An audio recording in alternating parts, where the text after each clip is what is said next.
Kebanyakan dari kita semua, bila mula usaha adalah mencari untung, profit.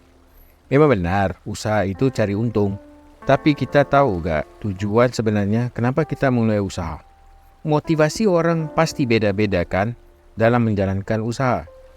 Ada usaha kerana survival seperti jualan tepi jalan atau gerobak untuk kebutuhan harian. Ada buat dagang, jual beli barang sambil kerja untuk hasil tambahan buat keluarga. Ada dari kita, termasuk saya, awal niat jalankan usaha untuk jadi kaya dan memperkayakan diri untuk meningkatkan taraf hidup dengan fikir bisa beli rumah mewah, mobil mewah, barang branded dan benda-benda material yang lain. Ada dari kita jalankan usaha dengan cara haram, juga gara-gara mau cepat kaya. Setelah jadi kaya dengan kemewahan berlimpah, masih aja yang gak beres di hati. Resah, khawatir, stres, dan banyak duit, tapi hati tidak nyaman. Kadang Allah juga kita lupa. Hidup jadi tidak tenang. Kadang kita semakin kaya, malah banyak hutang. Sampai satu saat, tidur juga gak bisa. Aneh bin ajaib kan? Saya sendiri pribadi melewati ini semua dengan memikir dan mencari tahu apa sih sebenarnya kehidupan ini.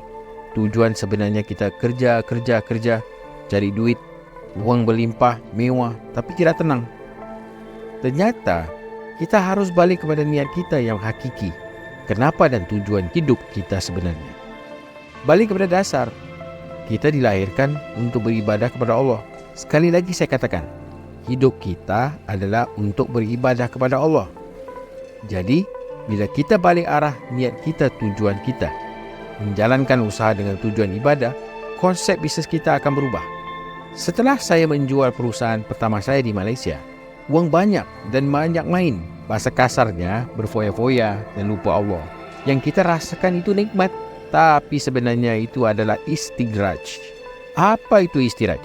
Istidraj merupakan bentuk tipu daya dari Allah SWT yang memberikan kepada seseorang yang sering melakukan maksiat dan jarang beribadah, namun hidupnya terus dilimpahi kenikmatan. Jatuh tersungkur saya sampai tidak berdaya lagi. Itu berlaku di akhir tahun 2015. Setelah beberapa tahun menjalankan bisnes saya yang kedua di dunia retail di Indonesia. Kehilangan hampir semua uang saya, sekitar 15 miliar, adalah titik pahit dan lowest of my life.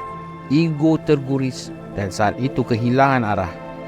Bayangin kehilangan uang sebanyak itu kerana kerugian usaha dan investasi. Teman saya nasihati saya, udah ke umrah aja, nanti Allah tolong. Pergilah saya ke umrah dan saat saya berdepan dengan Kaabah dipandang mata ke saya, yang pertama saya mula menangis dan hati saya seperti Allah berkata ke saya, oh dulu banyak uang, kamu berfoya-foya, tidak solat, mampu naik mobil mewah, jalan-jalan ke Eropah. Sekarang kau jatuh, miskin, baru cari Allah ya. Saat itu saya bertaubat nasuha dan mencari jati diri dan berhijrah. Saya juga ubah niat saya juga setelah itu dengan kata kepada diri saya bahawa usaha saya adalah untuk ibadah dan Allah sudah mengatur segalanya termasuk rezeki saya. Cara yang paling ampuh menjalankan bisnes kita kerana Allah adalah banyakkan kita berbagi, sedekah, infak, zakat. Membuat satu usaha dan memperkerjakan banyak orang adalah ibadah fardu kifayah. Sebelum saya berhijrah, saya yang paling pelit, malah sama ibu sendiri juga saya berhitungan. Satu lagi yang saya belajar dari semua ini, bahagiakan ibu kita, tidak akan rugi hidup kita. Jadi ayo kita ubah dulu niat dan pola pikir kita bila mulakan usaha. Usaha kita adalah ibadah. Niat kita jalankan usaha kerana Allah. Bahagiakan ibu kita, insya-Allah berkah usaha kita.